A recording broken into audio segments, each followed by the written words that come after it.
Yes, I've gone to the dark side.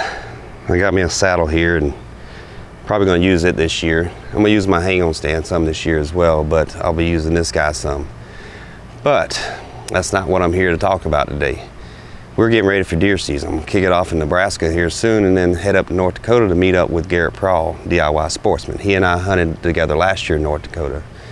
And so I decided to give another perspective on that hunt last year. You may have not have seen Garrett's hunt if you haven't been to his channel. Heck, some of you may not even seen my hunt. But I decided to take the video from his hunt and the video from my hunt. They were occurring at the same time. I meshed them together, kind of condensed them down, edited out some of the irrelevant parts or the more boring parts. And so now you have two hunts combined, two great bucks, condensed down to I think will be a more interesting video. And hopefully you guys enjoy it. Oh, there goes my phone again. CRP grass, no trespassing. There. Oh, right here in front of us. Oh, you just missed him. Going up. Yeah, you missed him in that field. Just dirt. Yeah. Keep on going. Here he is, right there. That's a doe. Yeah.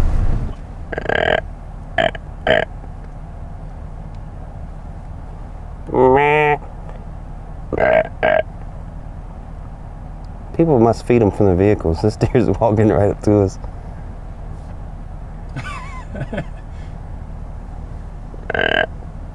20 yards tops, she is.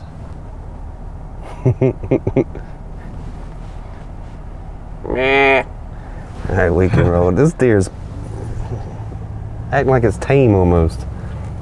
Anyway, I was talking and we come around the curve and there's a really nice buck in velvet standing in the road, and before I could get, I may have got one or two frames of it as it bounded away, I don't know, but I doubt it.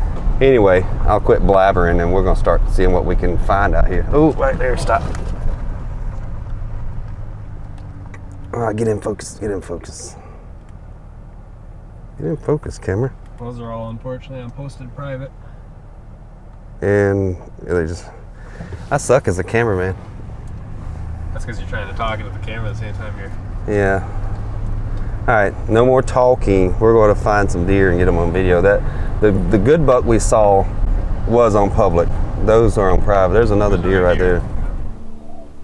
But she's just off the public, right? That green is not public. Right. Okay, yeah, I see it now. We found a doe that Garrett's going to shoot tomorrow, right? Potentially. All right, today is the first day of the North Dakota season. We got here yesterday afternoon, did some driving around, looked at some public land, tried to see what kind of deer action we could see in the fields, what was growing in the fields. Seemed like there wasn't really all that much for alfalfa or soybeans or even corn. A whole lot of wheat or other cereal grains, it looked like. Not a ton of deer in the fields. So we're gonna go drive around some more places this morning, and we always have as a fallback a bunch of public land with some CRP that we didn't see any deer in, but there's probably also oak trees. So the thought process is that there's not really that much for attractive, food sources out in the fields around some of those lands. There's enough woods to hold a lot of deer. They might be hitting the acorns by this time. So we'll drive around this morning, and then around noon when the season actually starts, we'll head into some of these wood lots and start doing some boots on the ground, and then just kind of scout our way in. This actually might turn out to be a real good spot because this is a picked bean field. I see beans all over the ground. I'm seeing deer tracks along. Here's a deer track there, some other ones coming in out of the woods right here.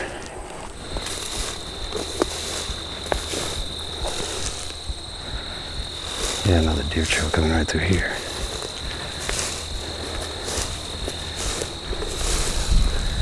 Another good one coming right through here. And get up in the aspen tree there. That should be a good tree. I'm hoping this was going to be a good spot, and so far it's looking like it probably is. There's a lot of trails cutting across this kind of a CRP type point here, rolls over, and oaks on the sides. I'm hoping the deer are bedded there and they're going to be cutting across. Coming in here, it looked like a lot of trails cutting across.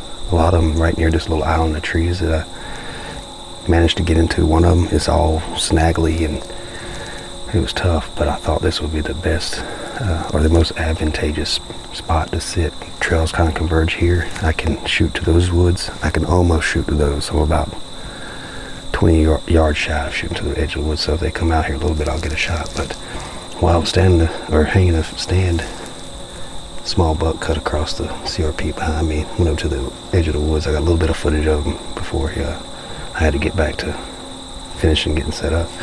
Back behind me is a cut soybean field, and there's lots of soybeans that were spilt during the harvest laying on the ground. So that should be something to entice the deer to come up through here. I'm hoping they'll come in here and kind of feed in the CRP and the cover and then slowly work their way up there. Lots of acorns though, but I'm in a spot that I think I can catch some travel activity. And that small buck moving already, if it's any indication, we should see quite a bit of deer movement this evening. So hopefully it's a fun sit here in North Dakota. It's just good to be in the stand again. All right, first sit of the 2019 season, and as you can see around me, there is a lot of crops. This looks like a picked wheat field. I basically parked and walked. This is one of those private lands that are open to public access, and then on the other side of this tree row there's soybeans, and that's posted, can't go on it. As we get closer down to this wood line, you can see behind me there's a couple big drainages that come up, and this land also backs up and swoops behind that soybeans. So the plan is to get back behind this soybean field and look at some of the drainages as they kind of come up towards it, and just get a feel for which trees are dropping acorns, and try and pick a spot like that where I'm going to see some of that natural movement where these deer might get out of their beds, start feeding on acorns, maybe en route to hitting the soybean field after dark. And I'm seeing tracks along the edge of this picked wheat field. It's hard to tell exactly how new they are because of how dry everything is. There's a bur oak right here that's dropping. It looks like the dirt is kicked up a little bit, so definitely another clue that they're probably feeding on those acorns right now, and that's going to be key in terms of how I set up. As this field tapers around, we got that outside corner of the field, inside corner of the woods. Could potentially be a good pinch point.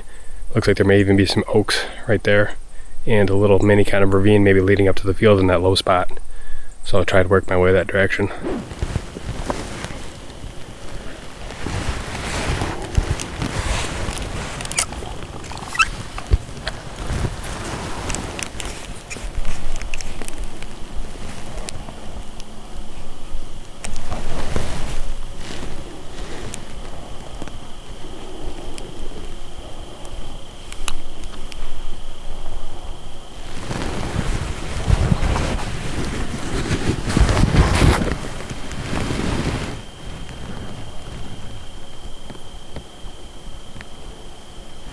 Just had a doe come up to the edge of the CRP down there in the corner. She just came up to the edge of it a little bit, come out into it just barely, turned around, and it kind of went back to the shadows.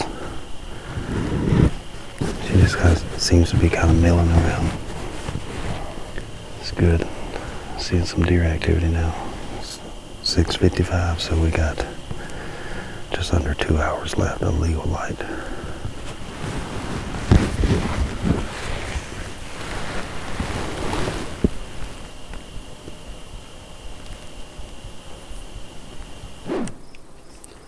So by the time it was all said and done, I ended up going about 2 miles, just kind of scouting my way through, looking for something good. And tracks here and there, nothing heavy, nothing screaming super fresh. So I just kept moving. Eventually got to a spot where it seems about as good as anything I found. And there's some bur oaks, which I'm sure you can tell I'm sitting in a cluster of them. But more so, I have pretty decent visibility in several directions from this spot. It's a little kind of finger ravine that heads up into a picked wheat field. And the thought is, there's a chance deer could filter up through here, but also there's a chance I can glass in various directions to see maybe if this area is worth another sit, or if tomorrow we'll just head to a new area.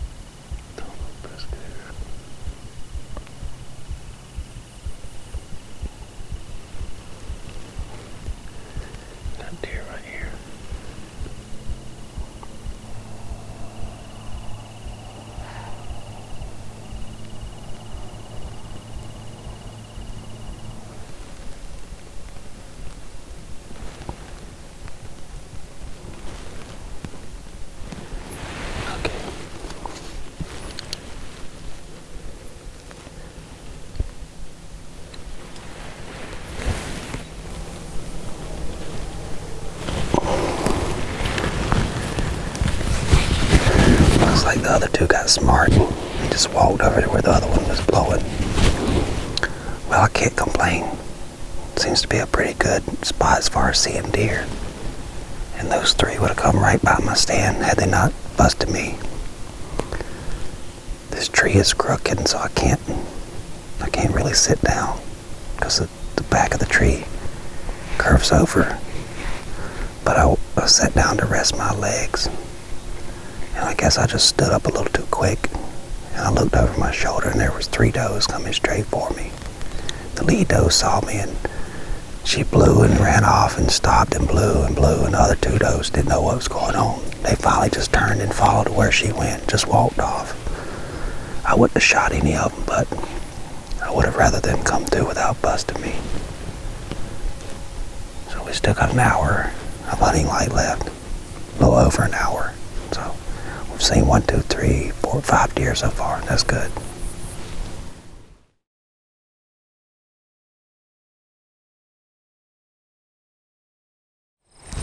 Alright, this is the spot we saw the deer yesterday afternoon. The doe was right here in the corner, and I thought about hanging a stand right here in the corner to catch deer coming across here, but I want to take a peek around the corner real quick.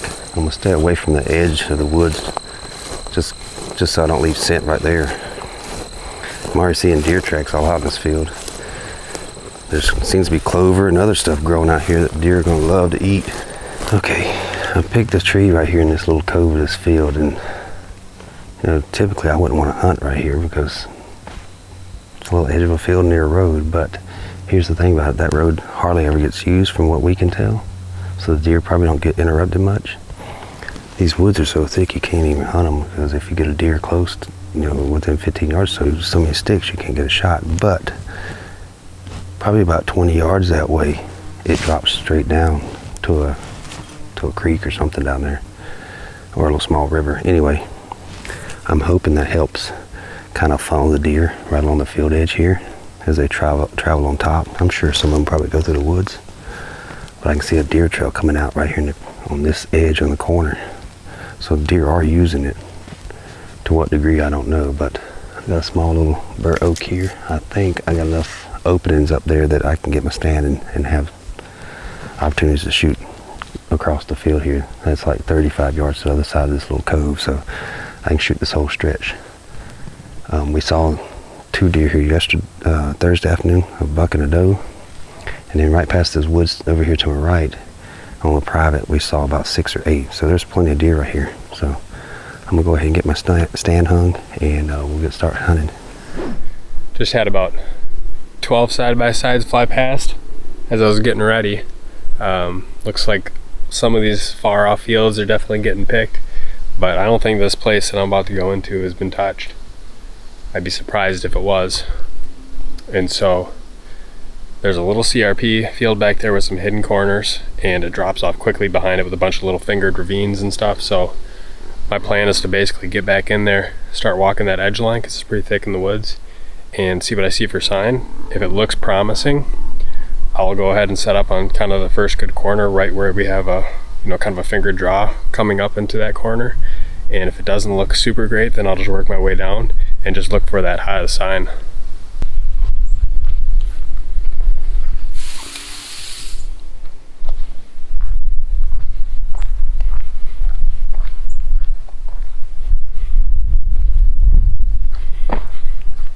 And sure enough, like the only hunter vehicle that I've seen so far on this trip was parked right there on the edge of that CRP field. So it's impossible to tell exactly where he's at. Couldn't see him posted up on the edge of the field from where I was standing. So there's really not enough time in the day to be able to back out and drive to one of these other public spots. So really, at this point, my best bet is to basically jump in by where the truck is parked. So I'll just drop down and try and see what the thermals are doing, look for sign, and just try and make the best that I can out of it at this point. It's not exactly where I wanted to go, but most likely if that other place has been getting hit, that's probably not where I want to be either. Man, I really wish I knew that guy was going to be hunting here, because this is just like ridiculous. It's so thick in here. If it doesn't open up by the time this hill, this flat, comes to a crest and drops down into the ravine, there's not going to be much point in hunting it. There's no deer walking through this stuff. There's probably 20 places I could have drove to and parked and hunted tonight, and this one seemed like the best bet. Already dropped Shane off about 35 minutes the other way, so by the time I got here now, it's like, I guess I'll just I'll keep moving through this stuff, and if it doesn't get any better, then I have no choice, I guess, but to back out and try and go somewhere else. And I don't know, not really sure what to do at this point.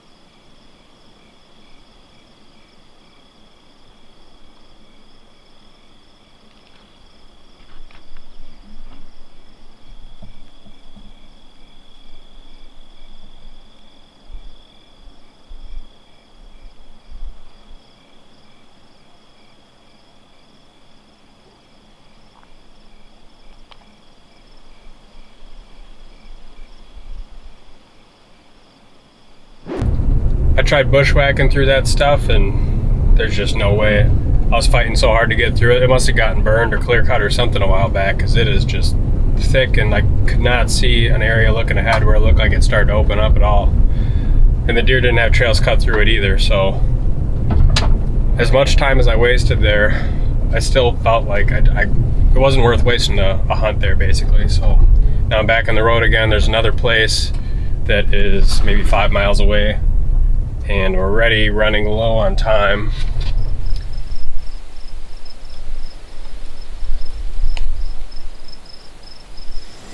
All things considered, it's not a terrible spot. There's at least some deer sign on the edge of the field. There's a wood lot behind me, which is private, and behind that wood lot there's some alfalfa that's still green. So it's possible that these deer could get up, move across that open field, through that wood lot, and eventually make it to the alfalfa. But this could likely be where they could potentially be bedding along this hillside.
pique his interest and see if he'll come over here.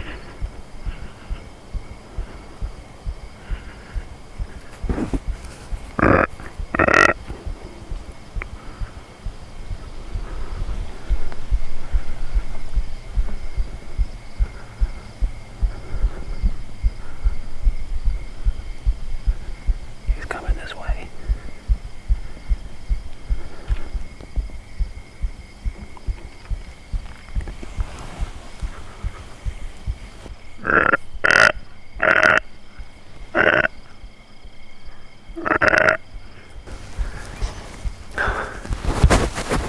Here he comes.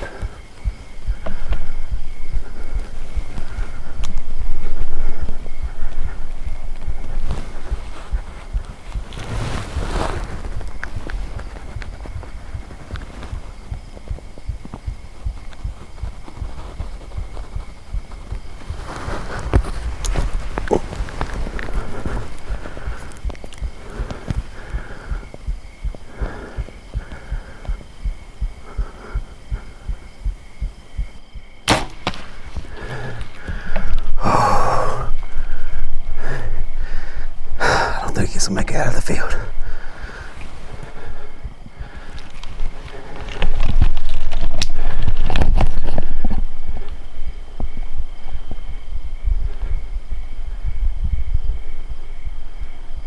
I hope not. Go down, buddy. Go down.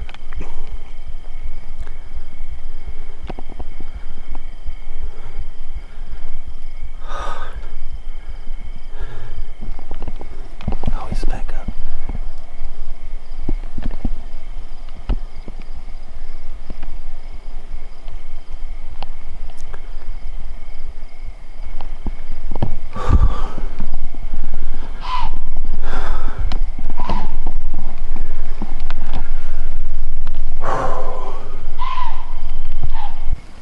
I had these leaves in my way, and I don't think I got the shot on the main camera. But that one should have got it, and the one on my post should have got it.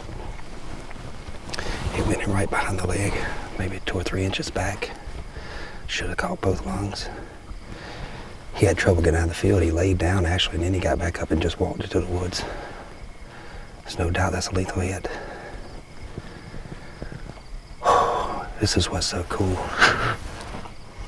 I've had these deer in and out of here all evening. Had a spotted fawn and a spike buck, or one antlered buck.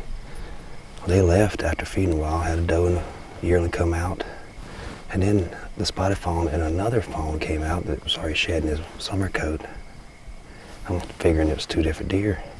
And that one antler spike came out, and they fed across the field, and all of a sudden this buck comes running from across the road to join them, but he's kind of wanting to hang out with them, but he's kind of pushing them around.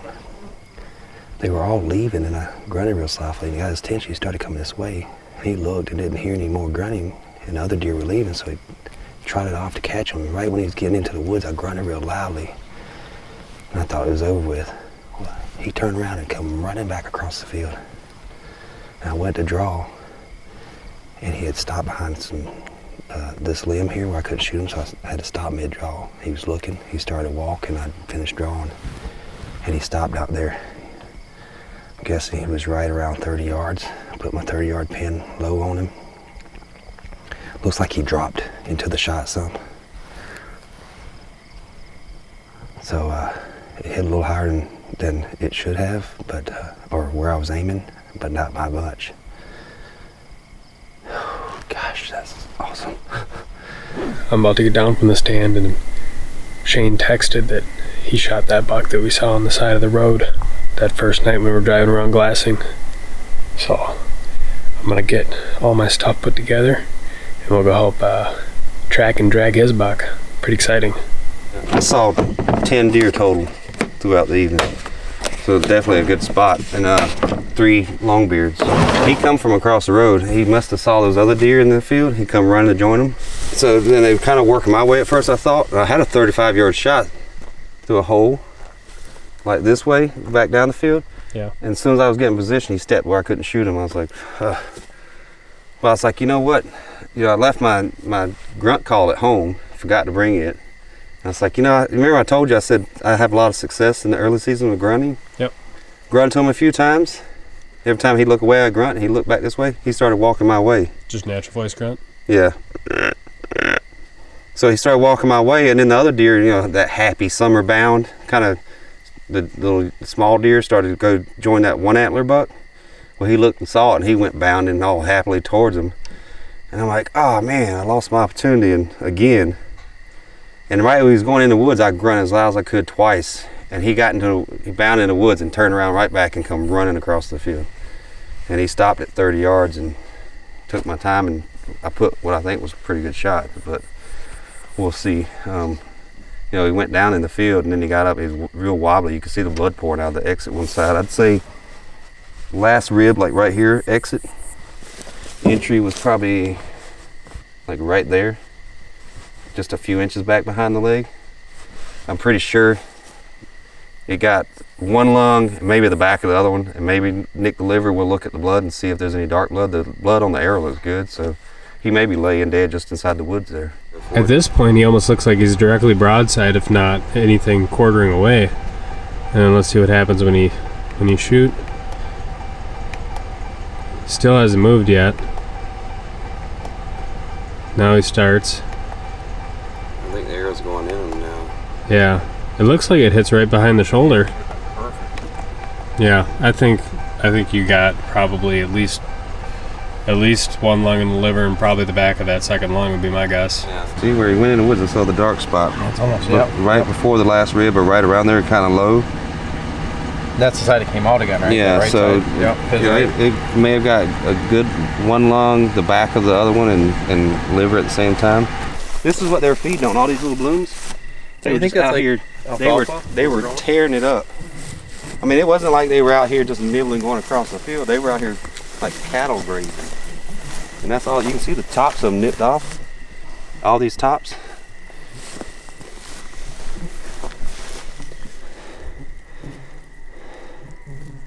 I mean, the blood looks good. I don't see like any bubbles in it, but I'm gonna mark this as the impact spot. Yeah, you got blood here. Oh yeah, Bright red blood. there's some bubbles. Yeah, there's bubbles in it. So yeah, there's some here. Now look at that. Yep.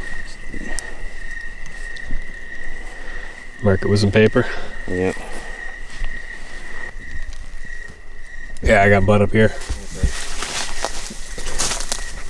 Looks like he stopped here. Whole bunch of blood. Oh wow.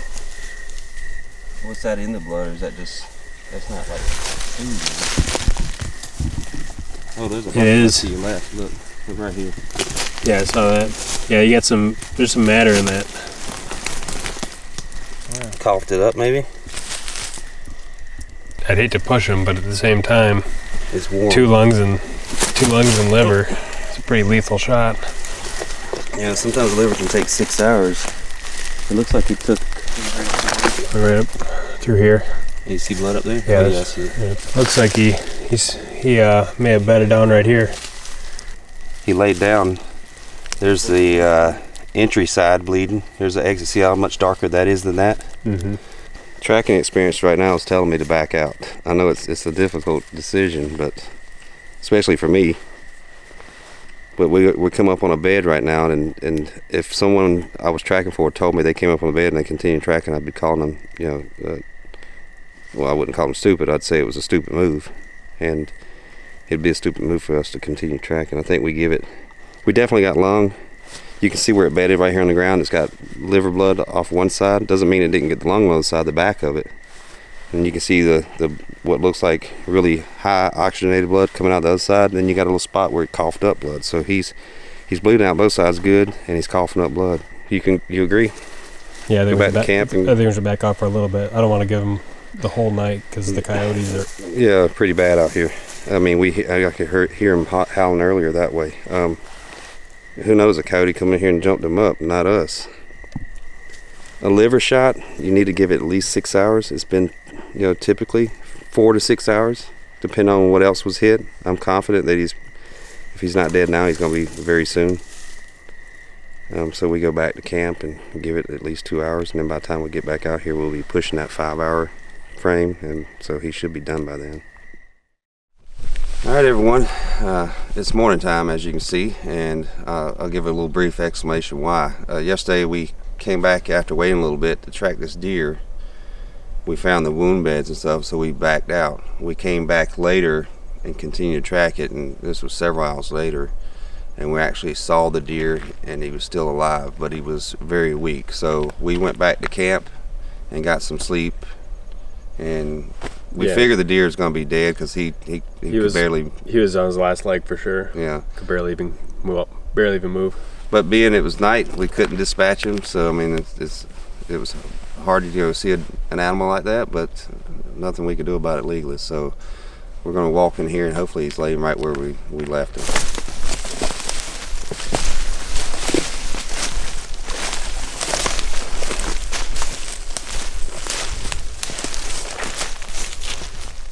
Yeah, he died not long after we left him. He's kind of stiff. This is the first time I've touched velvet before. There's the exit.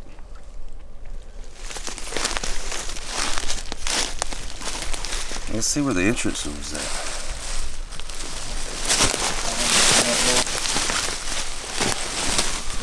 Yeah, that's about where I saw it was. I said about 3 or 4 inches right behind the leg. Yeah.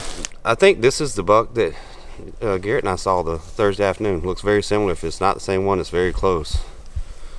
And I got to thank Garrett for talking me into coming out here. I kept going back and forth about coming out here or going to another spot. Being that this was such a small tract of land, I was kind of leery, but Garrett reminded me that we did see deer here. We saw this buck here.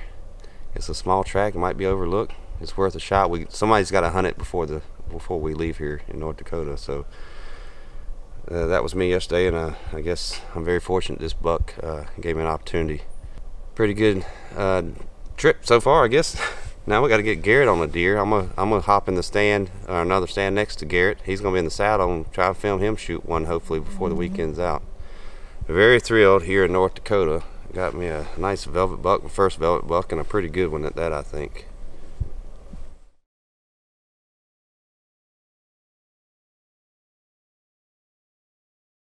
All right, Sunday afternoon, basically the third night.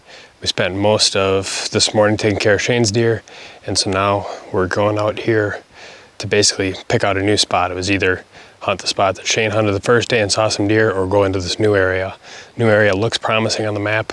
We saw some tracks crossing the road, and just kind of looking at the topography back here, we got kind of a big swamp back there, and then some narrow timber, and then some private fields. So we're gonna try and work our way up there and basically pick a spot where we can find maybe some travel between those two, and hopefully maybe find some oak trees along the way, because even along the road here we saw some that were just chock full of acorns. We're trying to basically cover as much ground on this trip as possible so that we have future intel for the next time we come out here. So it should be fun regardless of what happens. Yeah, it looked like on the map there was a good mixture of basically openings and closed canopy and different kinds of trees. I think that's gonna be that's the primary spot right now. We'll go up there and see if we see anything better, but I think based on the sign, how matted down that grass looks, that trail it cuts through to get to the private land, and the fact that those acorns are just falling like nuts. If we don't see anything better on the route that we're gonna go right back to that spot and set up. You said those acorns were dropping like nuts. True story. Yeah. We got our second real heavy trail cutting across this grass. And it seems like we got a swamp over that way and some hardwoods as kind of a buffer. And it seems like those deer are going from that area and heading out to this cow pasture. And then in that cow pasture, they have access to grass. There's all these oak trees, obviously, and there's some like alfalfa and stuff like that a little bit further.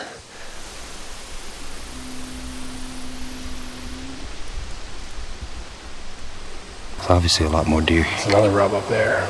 A lot more deer in this piece than we found. Yeah, this is the best deer sign we've seen yet. That thing's big. Could be one of those community scrapes that happen all year.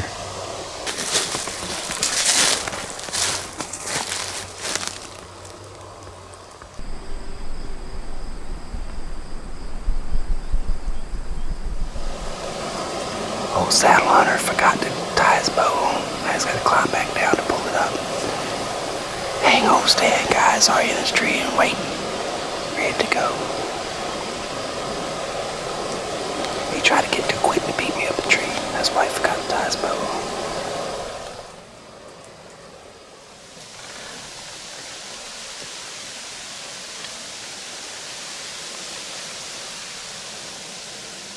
As you can see, Shane and I are set up in different trees. This stuff is really hard to get set up in, but we just got following this sign down and everything kind of converges here. We were gonna keep going further, but the sign right here was too good to pass up. We've got trails crossing in from the swamp, coming out to this field behind us, which looks like it might be a mix of alfalfa and maybe some native greens. We've got trails coming paralleling right here. We got a big community scrape 15 yards behind me here that looks super fresh. Got lots of tracks, heavy beat down trails everywhere. This is probably the best hot sign we've seen this entire trip. So we got about 3.5 hours before it gets dark. And confidence is high for the sit.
That was about 25.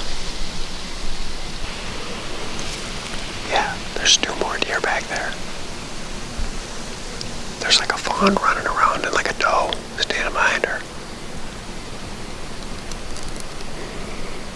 It's like that doe's playing. It's in a fawn's playing. Yeah, she's just frolicking around.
does say should be still.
So in a nutshell, for this hunt, we had planned on going to a spot a little bit further into this land where basically we thought there'd be a really good convergence of terrain types, good, transition from swamp to fields. And we were just coming in along this transition line here, seeing some pretty good sign, more than we've seen in some other areas. And we got to the spot right here and we found a big fresh scrape, community style scrape. And it had just rained this morning and the dirt was all kicked up. I mean, it's obvious it was fresh. And with the amount of sign that we see with just kind of the grass matted down, it was like, yeah, as good as that other stuff could look, we can't walk past this. The sign is too good. And so none of these trees are really ideal. It's just a bunch of little aspens with branches going everywhere. But it's always just nice when you can go in with your mobile gear on your back, be able to set up on hot sign as you find it, and then have something like that happen. It's a good feeling.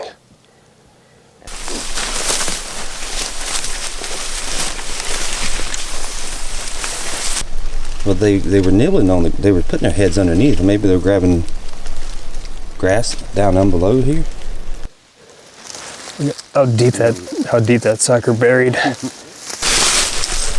So you shoot a heavy arrow. How heavy is your arrow? This one's only 537 grains. Only 537. That smells good. Oh, look at all that blood. I'm looking back at that lighted knock. We're maybe 20 yards from the lighted knock and we got blood. What are you filming? Yeah. Oh. That's right, we are videoing this hunt. Little drop of tissue right here. Yeah. Got blood? Check it out right here. So we got that leaf. Look at all those little bubbles. I got more up here. Oh, lots of it. Lots of bubbles.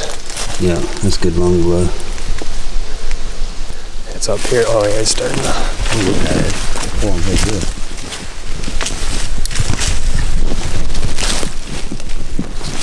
Hey Shane, look what I see right up there. That is a dead deer. Here, you take my light.